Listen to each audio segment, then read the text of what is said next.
नमस्कार। दिन भर की बड़ी खबरों में आपका स्वागत है। मैं हूं परवीन शेख। इस बुलेटिन की बड़ी खबरों पर चर्चा से पहले आइए देखते हैं सुर्खियां। श्रीलंका में आर्थिक और राजनीतिक संकट के बीच रानिल विक्रमसिंघे बने कार्यवाहक राष्ट्रपति। 22 जुलाई को होगा नए राष्ट्रपति का चुनाव। गोटबाया राजपक्षे का इस्तीफा मंजूर। देश में गिरते रुपए पर राहुल गांधी ने मोदी सरकार को घेरा।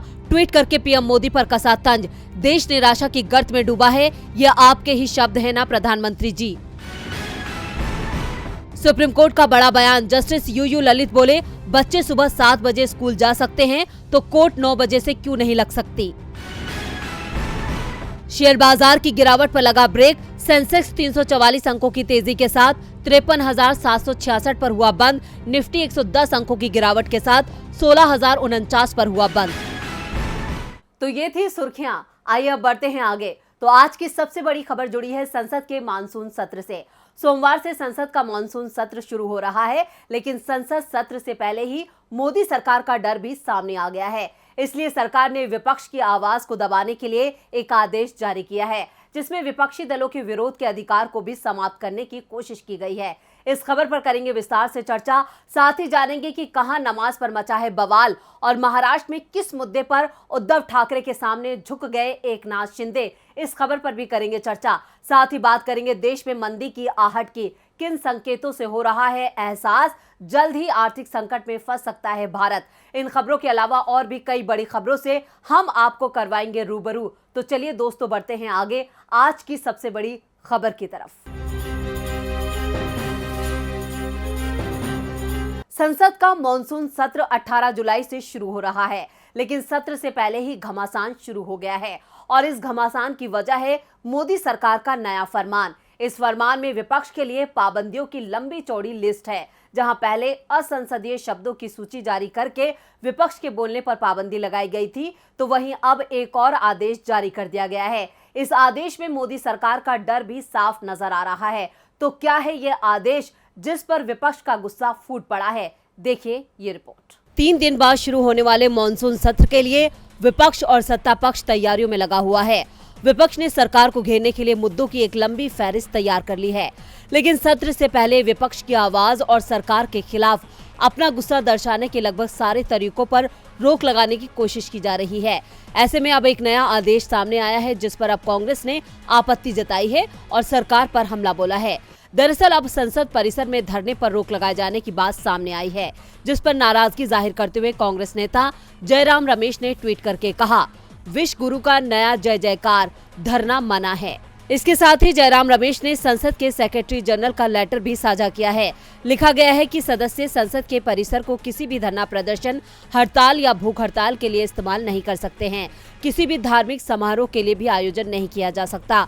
सभी सदस्यों का सहयोग जरूरी है। यानी अभी एक विवाद थमा नहीं था कि दूसरा विवाद खड़े होने के आसार नजर आ रहे हैं। आपको बता दें, इससे पहले लोकसभा से एक बुकलेट जारी की गई थी, जिसमें असंसदीय शब्दों की लंबी चौड़ी लिस्ट थी। ऐसे में विपक्ष का आरोप है कि सरकार विपक्ष से उसके सारे अधिकार छीन रही है, जिसके बाद कांग्रेस ने लोकसभा अध्यक्ष ओम बिरला और राज्यसभा के सभापति एम वेंकैया नायडू से अपील करते हुए कहा कि वो इस फैसले पर पुनर्विचार करें। हालांकि बीते दिन लोकसभा अध्यक्ष ओम बिरला ने सफाई देते हुए कहा था कि सरकार के जरिए शब्दों पर कोई रोक नहीं लगाई गई है। असंसदीय शब्दों पर फैसला लेने की परंपरा आज की नहीं है। अब एक मुद्दे पर बहस जारी थी, इस बीच एक और आदेश आने से विपक्ष का गुस्सा बढ़ना तो तय है। विपक्ष के लिए अब संसद परिसर में विरोध प्रदर्शन करना बैन है। इस पर सवाल उठ रहा है कि क्या ये लोकतंत्र के खात्मे की तरफ बढ़ते कदम है? लोकतंत्र में सभी दलों को बराबर अधिकार है, फिर विपक्ष से विरोध अधिकार क्यों छीना जा रहा है? अधिकार तो देश में अल्पसंख्यकों के भी कम करने की कोशिश की जा रही है। छोटे छोटे मामलों को तूल दिया जा रहा है, जिसके सहारे देश में धार्मिक ध्रुवीकरण को बढ़ावा दिया जा रहा है। इस बीच एक नया मामला सामने आया है, जिसने यूपी के लखनऊ में बवाल मचा दिया है। आखिर क्या है यह मामला जिस पर मचा है बवाल? देखिए इस रिपोर्ट में। लोगों की आंखों पर पिछले कुछ सालों में धर्म का चश्मा इस कदर चढ़ गया है कि किसी भी मुद्दे को तूल दे दिया जाता है और एक खास समुदाय को टारगेट करते हुए उनकी किसी भी चीज पर आपत्ति जताई जाती है। ऐसे में अब एक मुद्दा शुरू हुआ है लुलु मॉल से। दरअसल उत्तर प्रदेश की राजधानी लखनऊ में बने लुलु मॉल में नमाज पर बवाल शुरू हो गया है। मॉल में नमाज पर हिंदू संगठनों ने हल्ला बोला है और अब हिंदू संगठनों ने इस मुद्दे पर हंगामा मचा दिया है। इतना ही नहीं, हिंदू संगठन अब हनुमान चालीसा और सुंदरकांड पाठ की धमकी दे रहा है। बता दें कि 10 जुलाई को खुले इस मॉल को लेकर बड़ा बखेड़ा खड़ा हो गया है। हिंदू संगठन के साथ ही अब इस पूरे मामले में बीजेपी की भी एंट्री हो गई है और बीजेपी सांसद सतीश गौतम ने भी लुलु मॉल में नमाज पर ऐतराज किया है। हालांकि विवाद को बढ़ता देख लुलु मॉल प्रबंधन ने नमाज पढ़ने वाले अज्ञात लोगों पर केस दर्ज करा दिया है। साथ ही मॉल प्रबंधन सफाई दे रहा है कि यहाँ धार्मिक गतिविधि की इजाजत नहीं है। हम सभी धर्मों का सम्मान करते हैं, लेकिन किसी भी तरह के धार्मिक आयोजन की इजाजत नहीं है। हिंदू संगठनों ने बीते दिन यानी गुरुवार को मॉल के बाहर जमकर प्रदर्शन किया। अखिल भारत हिंदू महासभा के प्रवक्ता शिशिर चतुर्वेदी ने नमाज का एक और नया वीडियो जारी करते हुए कहा कि लुलु मॉल नहीं, लुलु मस्जिद है। यहाँ पर जमीन खरीद कर अलग एजेंडा चलाया जा रहा है। वहीं बढ़ते विरोध प्रदर्शन के बीच जुमे यानी शुक्रवार को देखते हुए मॉल की सुरक्षा कड़ी करनी पड़ी है। बता दें कि लखनऊ में लुलु मॉल को चालू हुए अभी 4 ही दिन हुए हैं और इस मॉल को हिंदू मुस्लिम और धर्म के खांचे में बांट दिया गया है। ऐसे में देखना होगा कि ये विवाद कैसे थमता है। नमाज के नाम पर मचे बवाल में निशाने पर है मुसलमान। बवाल महाराष्ट्र में भी मचा हुआ है, लेकिन यहां पर नाम बदलने की सियासत पर घमासान मचा है। सीएम पद पर रहते हुए उद्धव ठाकरे ने औरंगाबाद और उस्मानाबाद का नाम बदला था। अब इस फैसले को सीएम शिंदे ने पलट दिया है, लेकिन उद्धव गुट ने एकनाथ शिंदे को हिंदुत्व और बाला साहेब ठाकरे के नाम पर घेर लिया है, जिसके बाद शिंदे अपने फैसले को लेकर उद्धव के सामने झुक गए हैं। महाराष्ट्र में सियासी घमासान थमने का नाम नहीं ले रहा है। उद्धव ठाकरे को सत्ता से बेदखल करने के बाद मुख्यमंत्री एकनाथ शिंदे अब उनकी सरकार में लिए गए फैसलों को भी पलट रहे हैं, जिसके बाद राज्य का सियासी तापमान गर्मा गया है। एकनाथ शिंदे की सरकार ने पिछली कैबिनेट बैठक में उद्धव ठाकरे के लिए गए नाम को बदलने के फैसले पर रोक लगा दी है। अब नामों को बदलने के फैसले पर रोक लगाने पर उद्धव ठाकरे गुट ने एकनाथ शिंदे सरकार पर हमला बोला है। इसको लेकर शिवसेना सांसद संजय राउत ने तीखा तंज कसते हुए सवालिया अंदाज में कहा कि औरंगजेब आपका रिश्तेदार कैसे बन गया। उन्होंने कहा कि ये सरकार महाराष्ट्र विरोधी है, इसीलिए औरंगाबाद और उस्मानाबाद के नाम बदलने के फैसले को पलट दिया है। आपको बता दें कि इस्तीफा देने से पहले ठाकरे ने अपनी अंतिम कैबिनेट बैठक में औरंगाबाद का नाम संभाजी नगर, उस्मानाबाद का धाराशिव और नवी मुंबई अंतर्राष्ट्रीय हवाई अड्डे का नाम डीवी पाटिल के नाम पर रखने की घोषणा की थी। राज्यपाल ने बहुमत परीक्षण को साबित करने के लिए उस वक्त के मुख्यमंत्री उद्धव ठाकरे को एक चिट्ठी लिखी थी। इस चिट्ठी में उन्होंने इस बात पर आपत्ति जताई थी। गवर्नर ने कहा था कि सरकार अल्पमत में है, ऐसे वक्त में आप लोक लुभावन फैसले नहीं ले सकते हैं। वहीं उप मुख्यमंत्री देवेंद्र फडणवीस ने भी ये मुद्दा उठाया था। खबरों के मुताबिक अब तीनों का नाम बदलने का फैसला शिंदे सरकार नए सिरे से करेगी। उद्धव ठाकरे सरकार की आखिरी कैबिनेट बैठक सरकार गिरने से पहले 29 जून को हुई थी। इस बैठक में ही नाम बदलने को लेकर फैसले किए गए थे। इस फैसले का तमाम पार्टियों ने विरोध भी किया था। शिंदे सरकार ने इस पर रोक लगाई, लेकिन जब दबाव बढ़ा तो अब सीएम शिंदे सफाई दे रहे हैं। नाम की इस राजनीति में उद्धव ने जीत हासिल कर ली है, तो वहीं कर्नाटक को जीतने के लिए कांग्रेस ने भी तैयारी कर ली है। 2023 में कर्नाटक में विधानसभा चुनाव है, लेकिन उससे पहले सत्ता पर काबिज बीजेपी को अभी अपनी हार का डर सताने लगा है। कांग्रेस नेता और पूर्व सीएम सिद्धारमैया के जन्मदिन पर एक विशाल आयोजन होने जा रहा है, जिसे कांग्रेस के शक्ति प्रदर्शन के रूप में देखा जा रहा है। इससे पहले बीएस येदियुरप्पा भी इसी तरह का आयोजन कर चुके हैं। अब सिद्धारमैया के जन्मदिन के आयोजन से क्यों है बीजेपी बेचैन, देखिए ये रिपोर्ट। कर्नाटक की राजनीति का तापमान इस वक्त काफी बढ़ा हुआ है। अभी कर्नाटक चुनाव में 1 साल का वक्त बचा है, लेकिन बीजेपी और कांग्रेस आमने सामने है। कर्नाटक में बीजेपी का मुकाबला कांग्रेस से है और कांग्रेस ने अभी से अपनी कमर कस ली है। पूर्व मुख्यमंत्री सिद्धारमैया के समर्थक उनके 75वें जन्मदिन पर बड़ी पार्टी की तैयारी कर रहे हैं। पूर्व सीएम का दावा है कि उनके बर्थडे सेलिब्रेशन प्लान से बीजेपी परेशान है। उन्होंने कहा कि फैंस मेरे जन्मदिन पर अमृत महोत्सव का आयोजन कर रहे हैं, जिससे भाजपा में बेचैनी बढ़ गई है, इसलिए वो लोग हताश नजर आ रहे हैं। किसी अन्य पार्टी ने इस पर कोई आपत्ति दर्ज नहीं कराई है। सिद्धारमैया यही नहीं रुके, बल्कि उन्होंने बीजेपी सरकार पर जमकर हमला बोला। उन्होंने आगे कहा, कार्यक्रम में लाखों लोग शामिल हो रहे हैं, इसलिए वो लोग अगले चुनाव में हार को लेकर डरे हुए हैं। इससे पहले येदियुरप्पा ने अपना जन्मदिन सेलिब्रेट किया था, जिसमें मैं भी शामिल हुआ था। फिर वो मेरे बर्थडे को लेकर क्यों डरे हुए हैं, वो इससे क्यों घबरा रहे हैं? ये सरकार भ्रष्टाचार की सरकार है। प्राइस बोर्ड ने ऑफिसर्स के ट्रांसफर का दाम तय कर दिया है, जैसे कि होटल में ब्रेकफास्ट की कीमत तय होती है। बम्बई सरकार 40% कमीशन गवर्नमेंट है। आपको बता दें कि सिद्धारमैया के समर्थकों ने 3 अगस्त को दावड़गेरे में विशाल जनसभा आयोजित की है। माना जा रहा है कि ये 2023 के अंत में होने वाले विधानसभा चुनाव से पहले कांग्रेस का शक्ति प्रदर्शन होगा। माना ये भी जा रहा है कि प्रदेश कांग्रेस अध्यक्ष DK शिव कुमार सहित पार्टी के कई नेता इस आयोजन से खुश नहीं है और उनका मानना है कि यह आयोजन सिद्धारमैया को स्थापित करने के उद्देश्य से किया जा रहा है। इस जनसभा में कांग्रेस नेता राहुल गांधी के भी शामिल होने की संभावना है। कर्नाटक में बीजेपी को अपनी हार का डर सता रहा है, तो हिमाचल में JP नड्डा का सब कुछ दांव पर लगा है। इस साल के आखिर तक हिमाचल विधानसभा चुनाव होने हैं, जिसके लिए सभी राजनीतिक दलों की तरफ से अपनी अपनी जीत के दावे किए जा रहे हैं और इन दावों को हकीकत बनाने के लिए जी तोड़ मेहनत कर रहे हैं और सत्ता पक्ष में टेंशन है।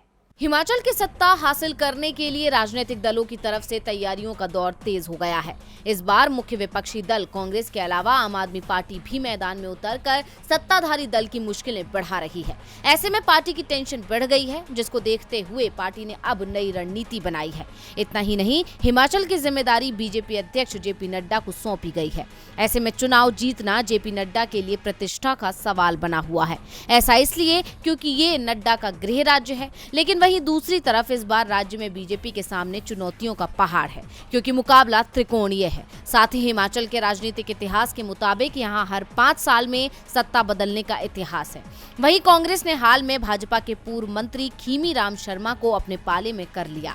इसके साथ ही कांग्रेस का दावा है कि जल्द ही भाजपा के कई और नेता उनके साथ आएंगे।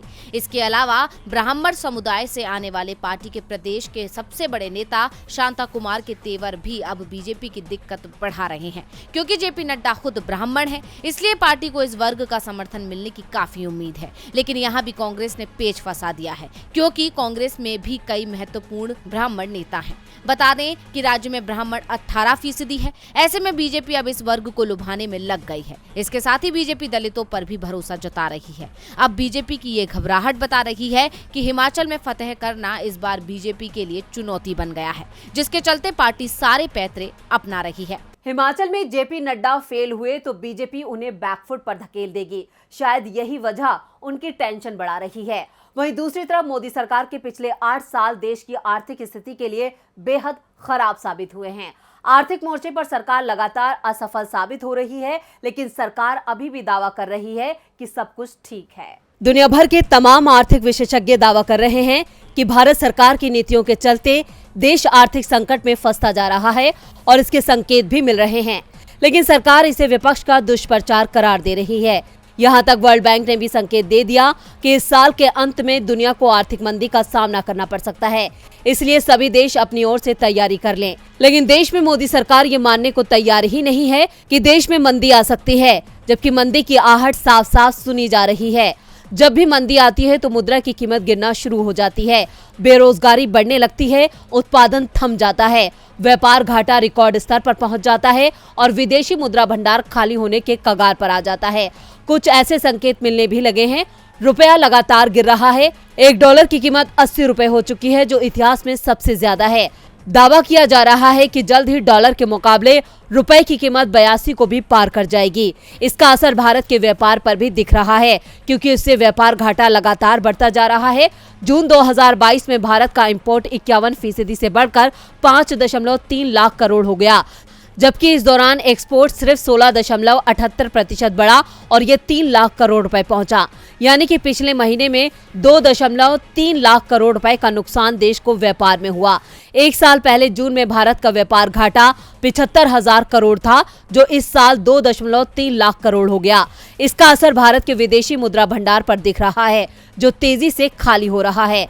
सितंबर 2021 में भारत का विदेशी मुद्रा भंडार 51 लाख करोड़ था, जो अब 46.6 लाख करोड़ रह गया। यानी कि पिछले 9 महीनों में 4.4 लाख करोड़ रुपए विदेशी मुद्रा भंडार से निकल गए हैं। इसका असर देश में रोजगार पर भी दिखाई दे रहा है। Centre for monitoring Indian economy यानी CMIE के आंकड़ों के मुताबिक जून 2022 में बेरोजगारी दर 7.8% रही है। साफ है, अगर मोदी सरकार ने जल्द ही बड़े फैसले नहीं लिए तो इस साल के आखिर में देश बड़ी मंदी की चपेट में फंस सकता है। बुलेटिन के आखिर में बात यूनिवर्सिटी रैंकिंग की। केंद्रीय शिक्षा मंत्रालय हर साल भारत के टॉप विश्वविद्यालयों की लिस्ट जारी करता है और इस साल भी केंद्रीय शिक्षा मंत्री धर्मेंद्र प्रधान ने NIRF इंडिया रैंक 2022 जारी की, जिसमें कई यूनिवर्सिटीज ने बेहतर प्रदर्शन किया। जामिया से लेकर JNU भी इस साल आगे रहे।